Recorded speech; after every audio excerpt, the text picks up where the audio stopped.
amejivunia kuimarisha sekta ya kilimo nchini, akiguzia kupanda kwa mapato ya kahawa, majani chai na pia kupungua kwa bei ya unga, na kudokeza kuwa waliobeba sufuria kichwani wakati wa maandamano wamo nyumbani. Rais akisema kuwa pia hahitaji mtu kumpa ruhusa yeyote kuzuru eneo la Mlima Kenya, kwani urafiki wao ulianza kitambo wakati wa Rais mstaafu Uhuru Kenyatta akiwa bado uongozini. Rais William Ruto amejivunia hatua ya serikali ya kitaifa kuimarisha sekta ya kilimo nchini tangia kuchukua usukani mwaka wa 2022. Rais akisema kuwa bei ya unga ambayo wananchi walikuwa wanaandamania imepungua kwa kiasi kikubwa, na kwamba wale ambao walikuwa wanabeba sufuria kichwani walienda nyumbani, huku akigusia nyongeza kwa bei ya kahawa. Ya unga ilikuwa 250.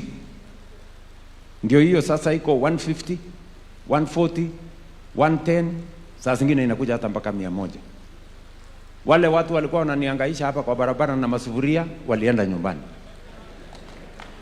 Ama mmewaona kwa barabara hapa na sufuria tena? Si walienda nyumbani? Si ndio? So mambo ya kilimo, I can stand before the Republic of Kenya and its people kuwaambia tumebadilisha mapato ya kilimo.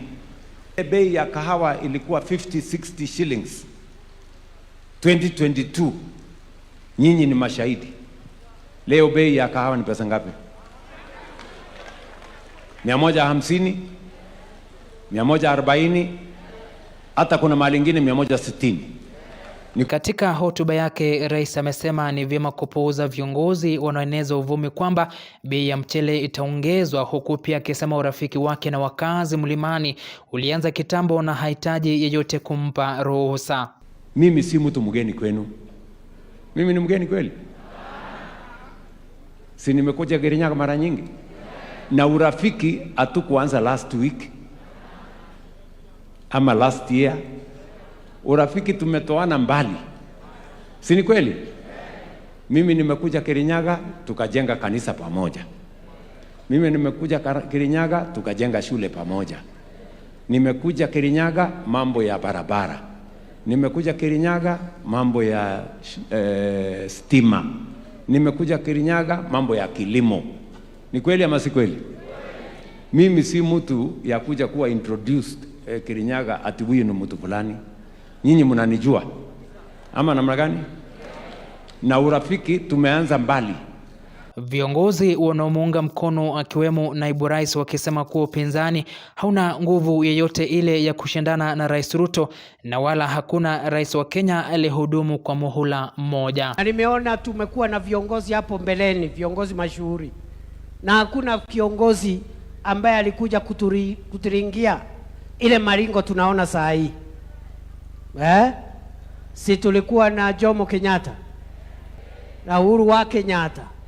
Ni siku gani mlisikia Uhuru Kenyatta ama Kibaki akijitangaza yeye mwenyewe ati yeye ndiyo kiongozi wa jamii yetu?